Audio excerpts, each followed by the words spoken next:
한 아이가 전생에 부모에게 빚을 갚으러 태어났고, 다른 아기는 전생에 빚을 받으러 태어났습니다. 아버님은 전생에 저에게 큰 빚이 있습니다. 전 그 빚을 받으러 왔습니다. 꽃동백입니다. 전생의 아버지는 자식들에게 무슨 빚이 있었을까요? 좋아요. 구독. 옛날 옛적 마흔 중반의 이 진사는 농사와 사채업으로 가산을 일구어 온 중류 양반이었지요. 성품이 인자하고 느긋하여 마을 사람 누구도 그에게 악감정을 품지 않았습니다. 아내 정씨는 두 번의 유산 끝에 마침내 아이를 잉태하였습니다.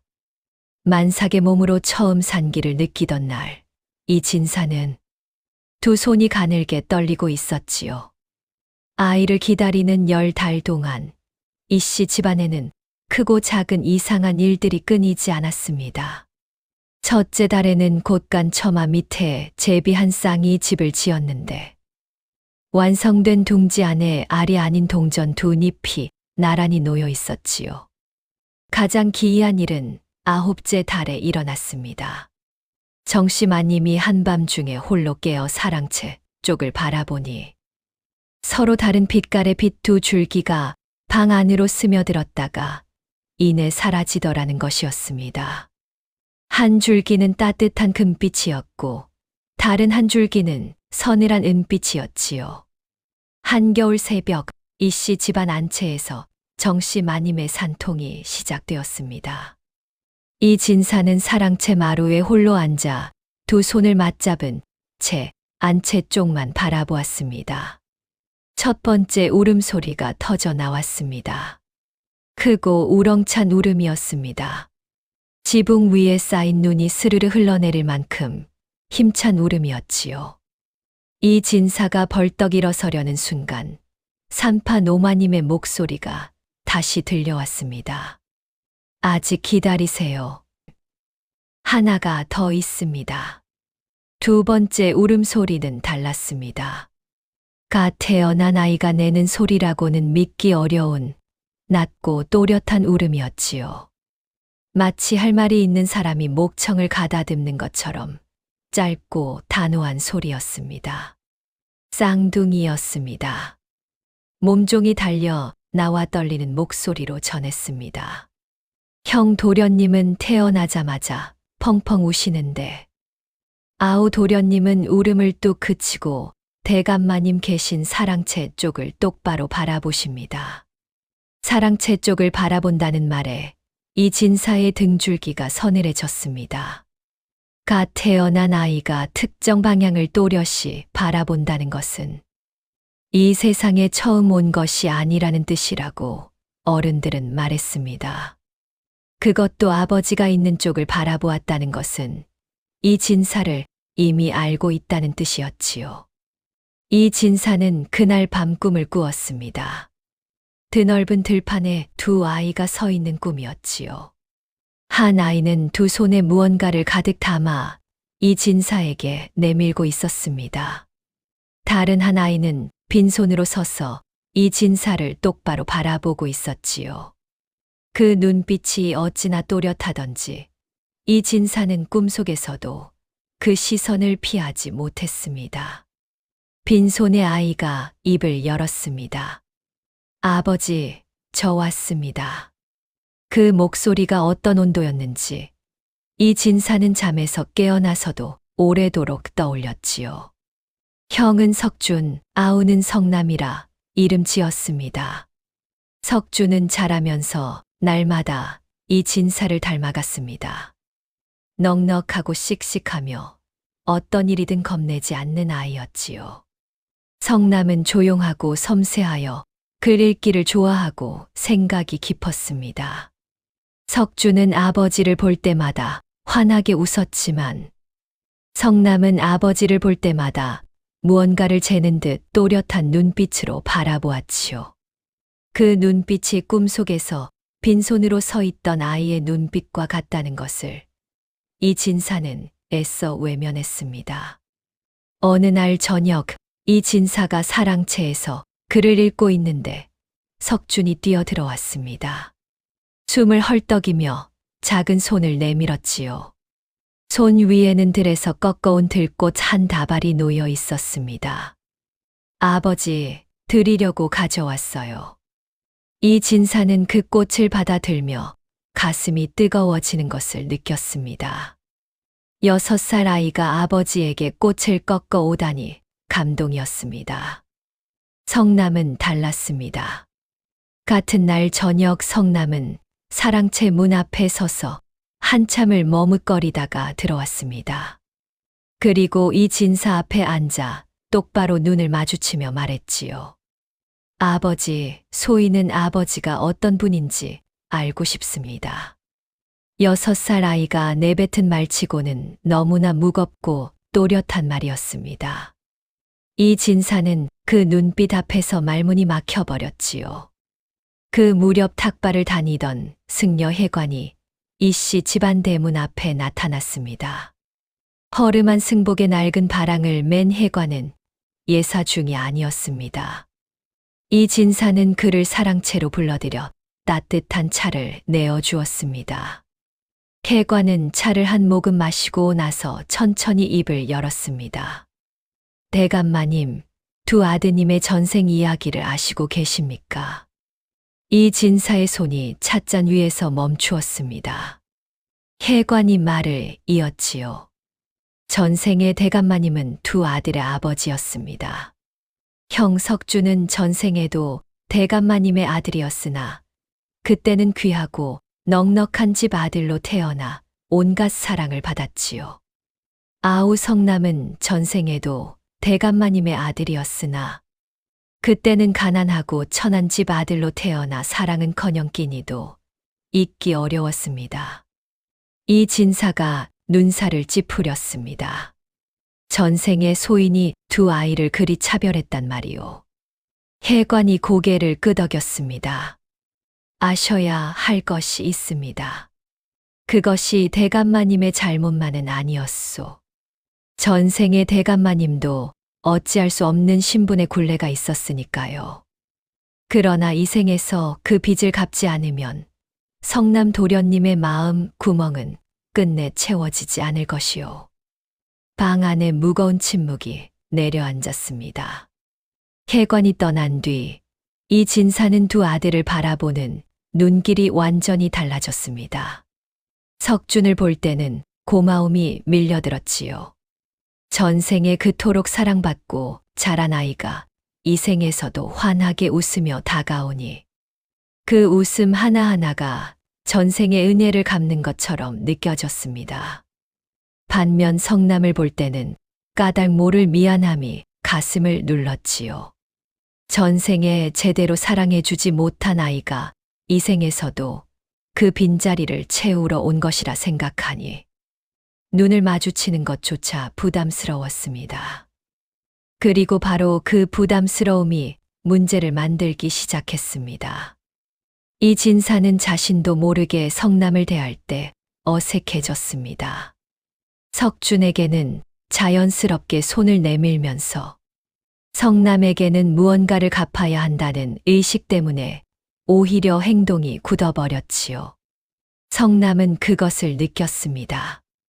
예리하고 섬세한 아이였으니까요.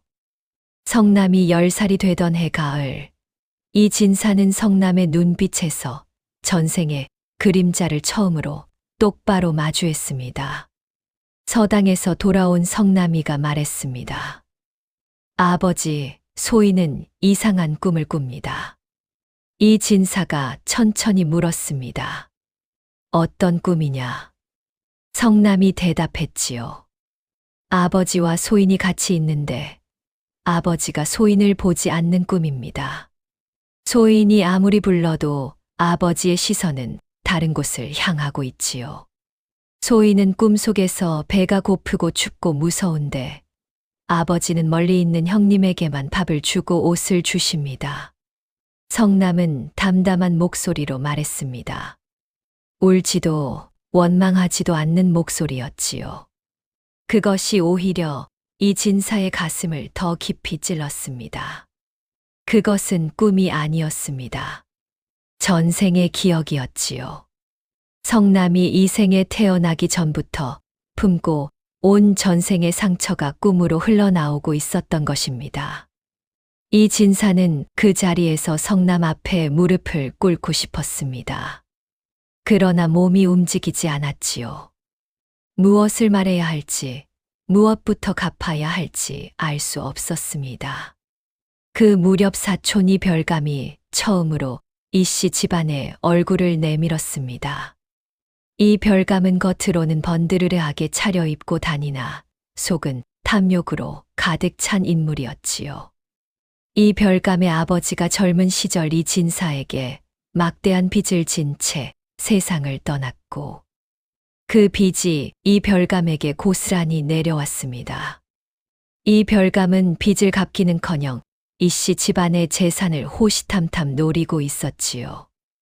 이 별감은 두 아들을 번갈아 바라보다가 성남에게 시선을 고정했습니다. 그리고 이 진사에게 귀옛말을 건넸지요. 형님, 저 아이 눈빛이 예사롭지 않습니다. 이 진사는 그 말이 어떤 뜻인지 물어보지 않았습니다.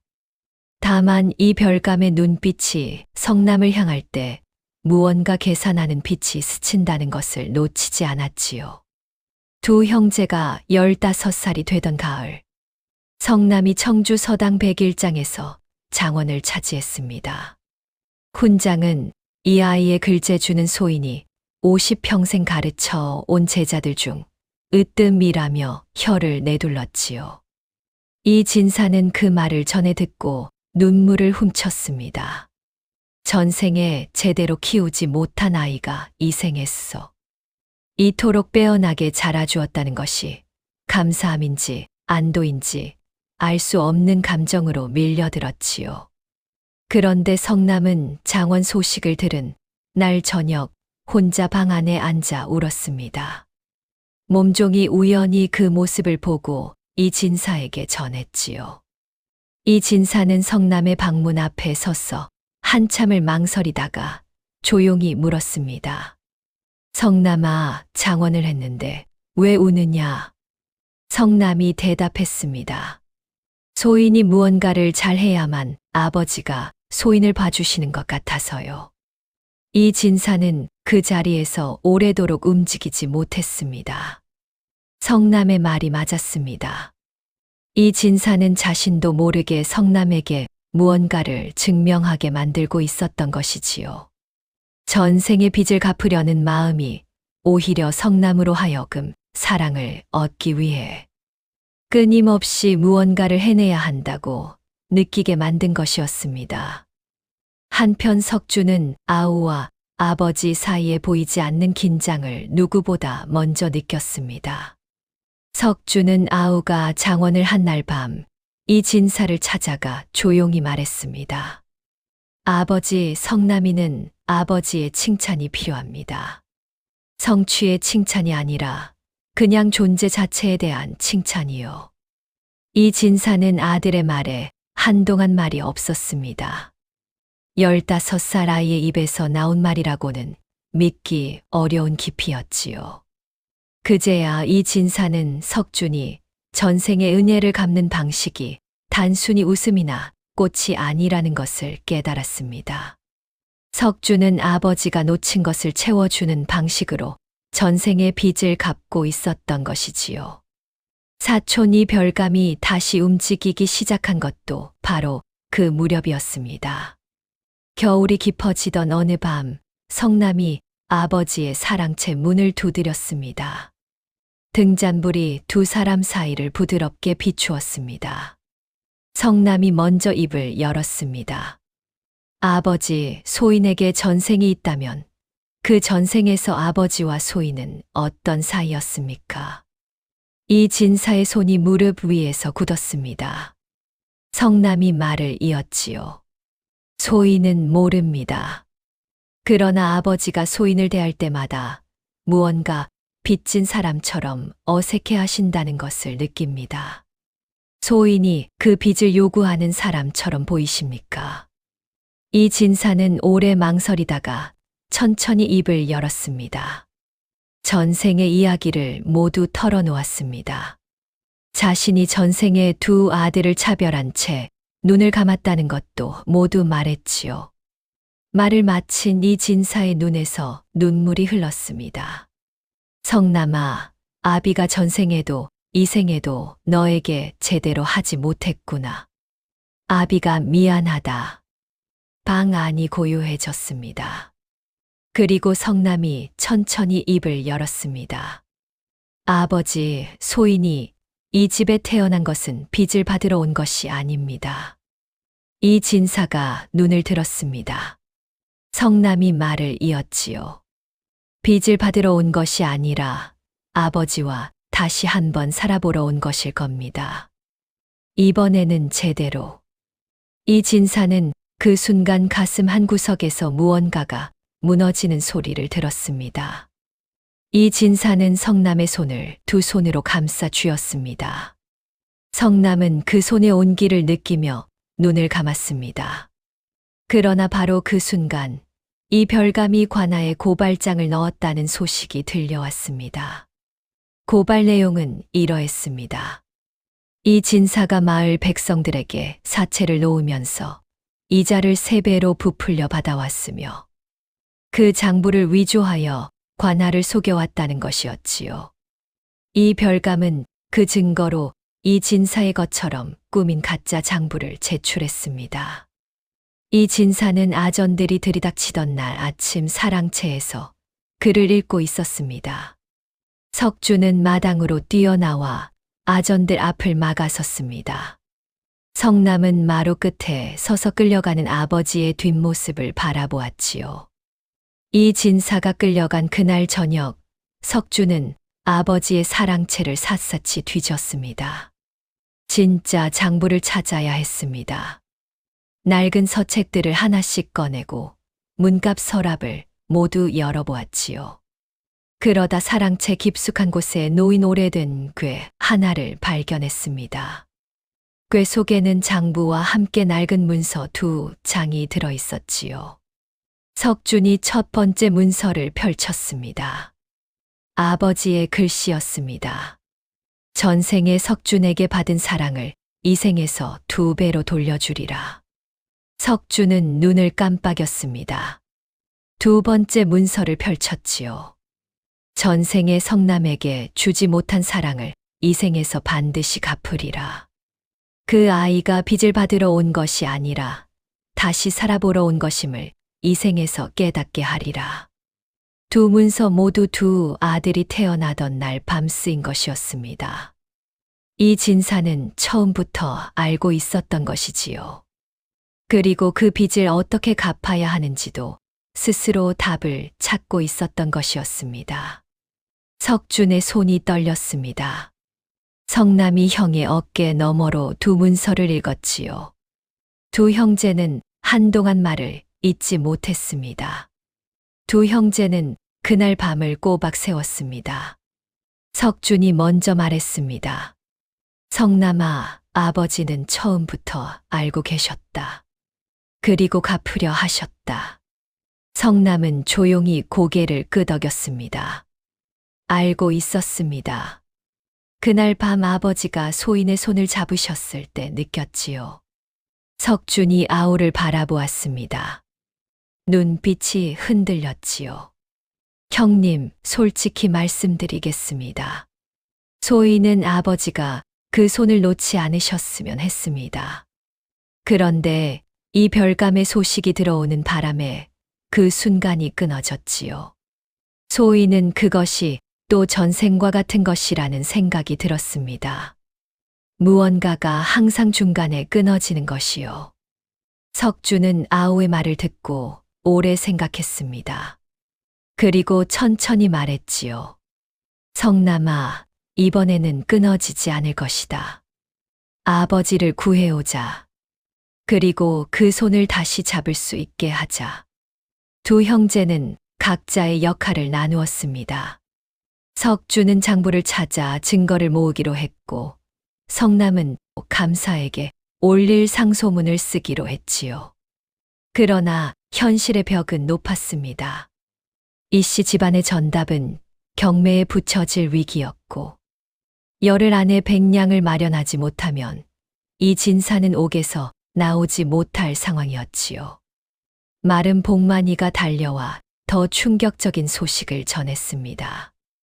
이 별감이 성남을 이용하려 한다는 것이었지요. 성남의 글재주를 앞세워 관아의 연주를 대는 대신 이 씨 집안의 재산 일부를 자신에게 넘기라는 것이었습니다. 복만이가 털어놓은 이야기는 충격적이었습니다. 이 별감의 아버지는 젊은 시절 이 진사에게 큰 빚을 진 전직 관리였습니다. 살 길이 막막할 때 이 진사가 선뜻 돈을 내어주었지요. 그러나 이 별감의 아버지는 끝내 그 빚을 갚지 않은 채 세상을 떠났고 그 빚은 이 별감에게 고스란히 넘어왔습니다. 그런데 더 기막힌 사실이 있었습니다. 복만이가 말을 이었습니다. 이 별감이 특히 성남 도련님을 노리는 것은 따로 이유가 있습지요. 성남 도련님의 글재주와 영특함이 훗날 관아에서 이 별감 집안의 비리를 밝혀낼 것을 두려워하는 것입니다. 그래서 성남 도련님을 제 편으로 만들거나 아니면 아예 짓밟아 버리려는 것이지요. 석준의 얼굴이 굳어졌습니다. 성남을 향한 이 별감의 의도가 단순한 탐욕이 아니라 두려움에서 비롯된 것임을 알았기 때문이지요. 성남은 그 말을 듣고 오히려 침착해졌습니다. 형님, 소인이 두려움의 대상이 된다는 것은 그만큼 소인이 무언가를 할 수 있다는 뜻이기도 합니다. 석준이 아우를 바라보았습니다. 전생에 사랑받지 못해 마음에 구멍이 났던 아이가 이 생에서 그 구멍을 스스로 채워가고 있었지요. 아버지가 손을 잡아준 그 밤 이후 성남은 조금씩 달라지고 있었습니다. 복만이가 주먹을 쥐며 말했습니다. 소인이 이 별감의 사랑채에서 진짜 장부를 찾아오겠습니다. 성남이 쓰러진 것은 상소문을 완성한 날 새벽이었습니다. 사흘을 꼬박 세우며 붓을 놓지 않던 성남은 마지막 글자를 쓰는 순간 몸이 앞으로 기울었습니다. 다행히 상소문 두루마리는 가슴에 꼭 안긴 채였지요. 의원은 성남의 이마에 손을 얹어보더니 깊은 한숨을 내쉬었습니다. 고열이 심합니다. 원래도 허약한 몸에 무리를 너무 하셨지요. 정씨 마님이 의원의 소매를 잡았습니다. 나을 수 있겠소. 의원은 대답 대신 고개를 저었습니다. 그 고갯짓이 무엇을 의미하는지 방 안의 모든 사람이 알고 있었지요. 석준은 아우의 손을 잡았습니다. 열에 들뜬 성남의 손은 불처럼 뜨거웠지요. 석준은 그 손을 꼭 쥔 채 눈을 감았습니다. 아버지를 구해야 하고 아우를 살려야 하고 열흘 안에 백냥을 마련해야 했습니다. 그러나 가장 무서운 것은 따로 있었지요. 성남이 아버지보다 먼저 세상을 떠나버린다면 이 진사는 전생의 빚을 이 생에서도 끝내 갚지 못하게 되는 것이었습니다. 그 생각이 석준을 가장 아프게 찔렀습니다. 복만이로부터는 이 별감의 사랑채 경비가 삼엄하여 장부를 찾지 못했다는 소식이 왔습니다.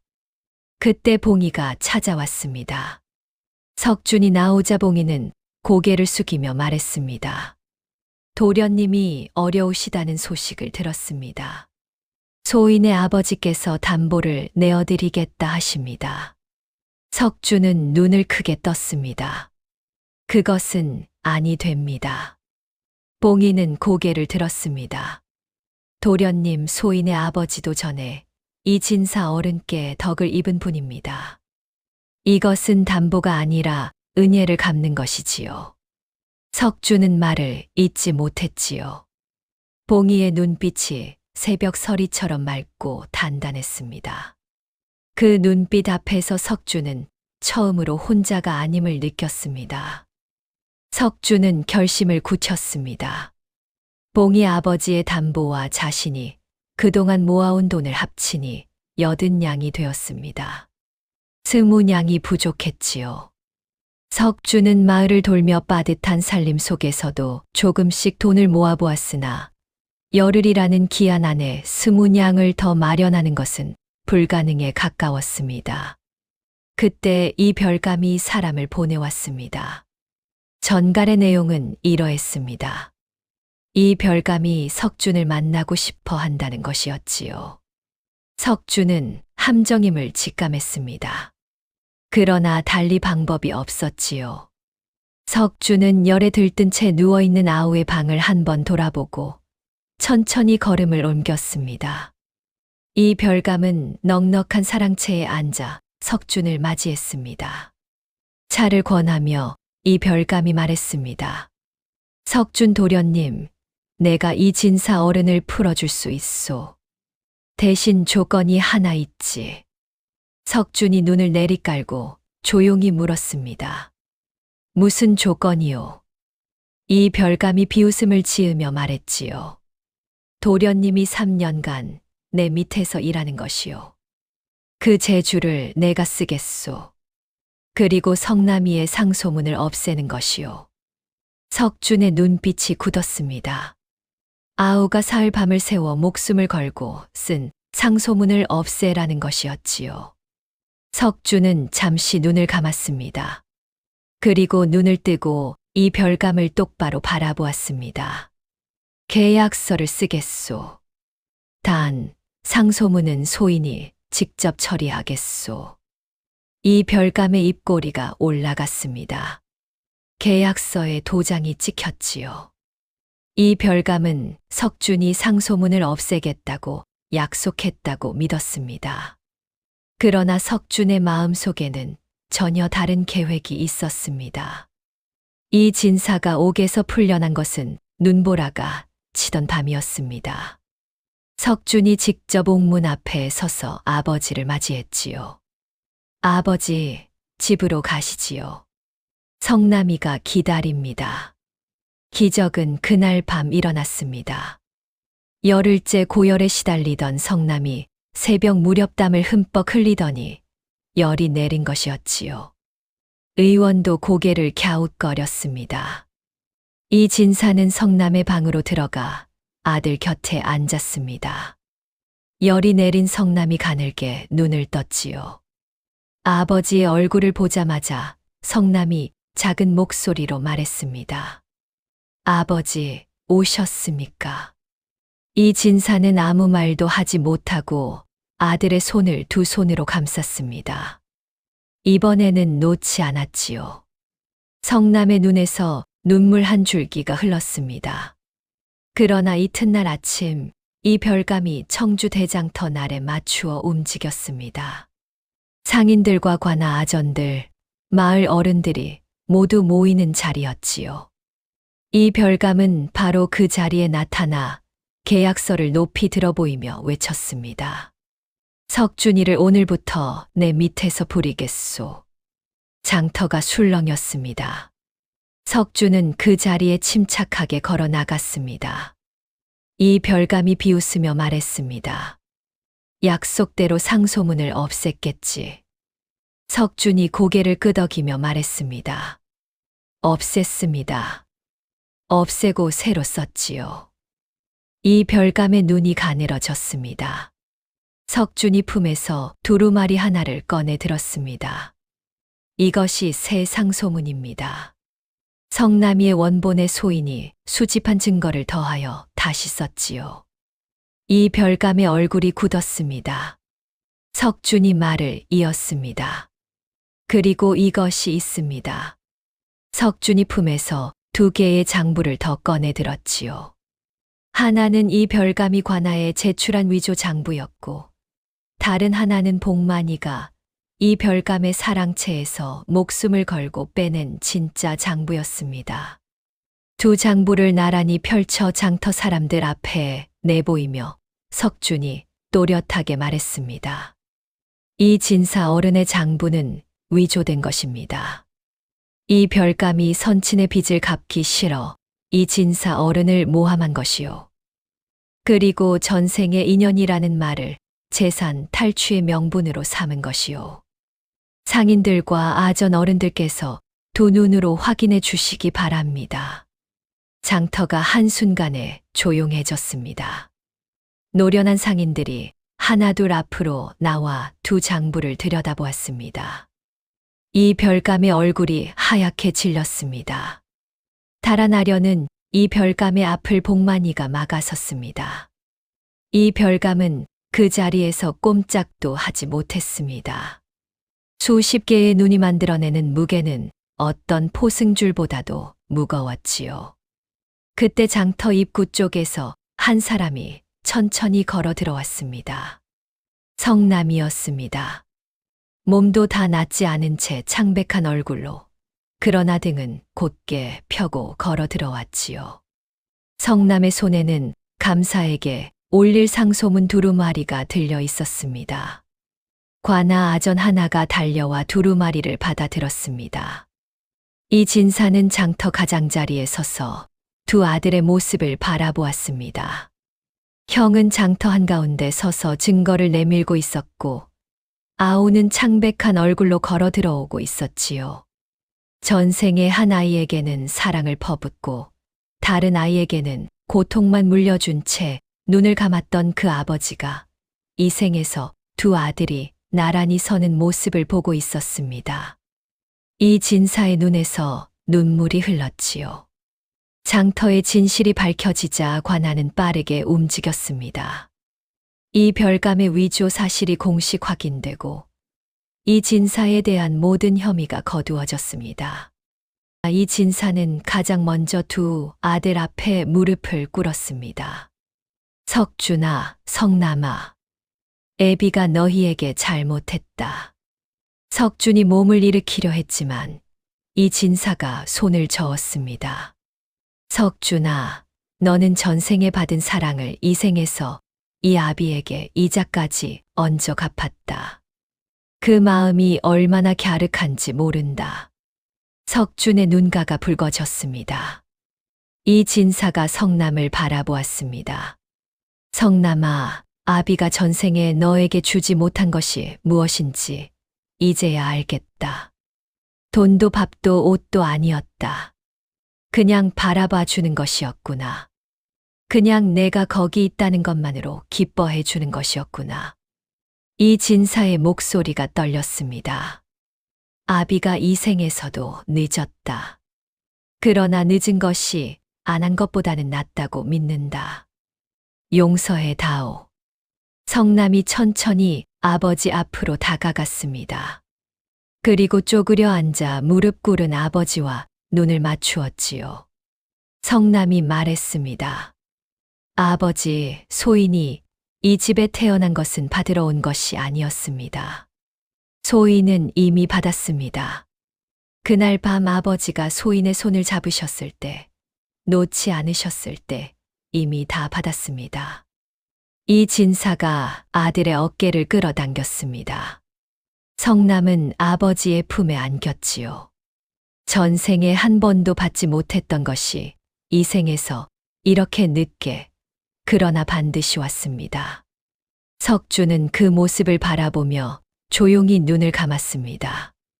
전생의 은혜를 갚으러 왔던 아이는 사실 아버지가 아우에게 진 빚을 함께 갚는 일을 도우러 온 것이기도 했습니다. 이 별감에 대한 관아의 처분은 엄중했습니다. 위조 장부 사건이 낱낱이 밝혀지면서 이 별감이 오랜 세월 저질러온 비리들도 하나씩 드러났습니다. 관아 재직 시절 백성의 세금을 착복한 것, 땅 문서를 위조하여 논밭을 빼앗은 것, 힘없는 소작인들을 협박하여 노역을 착취한 것들이 줄줄이 밝혀졌지요. 청주 감사는 사건의 전말을 보고받고 이 별감을 엄히 다스리도록 명했습니다. 이 별감은 관아 마당에 끌려 나온 날 처음으로 두 무릎을 꿇었습니다. 복만이는 팔짱을 낀 채 혀를 찼습니다. 전생의 빚을 갚기 싫어서 남의 전생 인연까지 자기 탐욕에 끌어다 쓰더니 결국 이 꼴이 됐습지요. 이 별감의 집안은 남은 재산으로 이 진사에게 밀린 빚을 모두 변제했습니다. 이 진사는 그 돈을 받으면서도 얼굴에 통쾌한 기색이 없었습니다. 오히려 조용히 말했지요. 불쌍한 사람이요. 빚을 피해 다니다 더 큰 빚을 지고 말았으니. 복만이가 고개를 저으며 말했습니다. 대감마님은 참으로 그릇이 크십니다. 이 진사는 쓴웃음을 지었습니다. 그릇이 큰 것이 아니라 전생에 진 빚이 얼마나 무거운 것인지를 알기 때문이요. 그리고 이듬해 봄 2가지 기쁜 소식이 한꺼번에 이씨 집안에 날아들었습니다. 첫 번째는 성남이 한양과거에 급제했다는 소식이었습니다. 전령이 달려와 급제 소식을 전하자 정씨 마님은 그 자리에서 2 손을 모았지요. 이 진사는 눈을 감고 한참을 그 자리에 서 있었습니다. 가문을 잊지 못한 응어리가 봄눈처럼 녹아내리는 것을 느꼈지요. 그러나 그것보다 더 기쁜 것은 성남의 얼굴이었습니다. 마음에 구멍이 난 채로 자라온 아이가 이제는 그 구멍 위에 새살이 돋은 얼굴로 웃고 있었으니까요. 2 번째는 석준과 봉이의 혼례 소식이었습니다. 석준과 봉이의 혼례는 봄꽃이 흐드러지게 핀날 치러졌습니다. 혼례가 끝난 뒤 이 진사는 2 아들을 데리고 마당 구석 매화나무 아래로 갔습니다. 그 매화나무는 2 형제가 태어나던 해 한겨울에 꽃을 피웠던 바로 그 나무였지요. 지금도 봄이 되면 누구보다 먼저 꽃을 피우는 나무였습니다. 3 사람은 나란히 그 나무 아래 앉았습니다. 이 진사가 먼저 입을 열었습니다. 석준아, 성남아. 아비가 전생에 저지른 것을 이 생에서 너희가 함께 풀어주었다. 형은 은혜를 갚으러 왔고 아우는 빚을 받으러 왔다 했지만 결국 2 아이 모두 이 아비를 완성시켜 주러 온 것이었구나. 이 진사의 눈가가 붉어졌습니다. 석준이 아버지의 어깨를 두드렸지요. 성남은 아버지의 손을 조용히 잡았습니다. 이 진사는 그 손을 놓지 않았습니다. 3 사람은 한동안 말없이 봄하늘을 올려다보았습니다. 어디선가 제비 2 마리가 날아와 매화나무 가지 위에 잠시 앉았다가 다시 날아올랐습니다. 이 진사는 그 말을 오래 마음에 새겼습니다.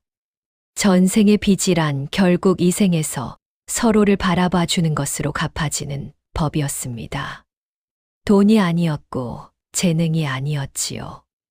그냥 거기 있어서 기쁘다는 말 한마디, 손 한 번 놓지 않는 것, 그것이 전생의 빚을 무르는 가장 아름다운 방법이었습니다. 옛말에 이런 말이 있습니다. 부모와 자식 사이에 빚은 돈으로 갚는 것이 아니라 눈빛으로 갚는 것이라고요. 전생에 미처 주지 못한 사랑은 이 생에서라도 반드시 돌아오고 전생에 받은 사랑은 이 생에서 반드시 흘러넘친다는 것을 이 진사의 이야기는 말해주고 있습니다. 여러분 곁에 있는 사람을 오늘 한번 더 바라봐 주십시오. 그것이 전생의 빚을 갚는 가장 아름다운 방법이지요. 다음 영상을 빠르게 만나보시려면 좋아요와 구독을 눌러주세요. 그럼 더 재미있는 영상으로 찾아뵙겠습니다. 모두 행복한 하루 보내세요.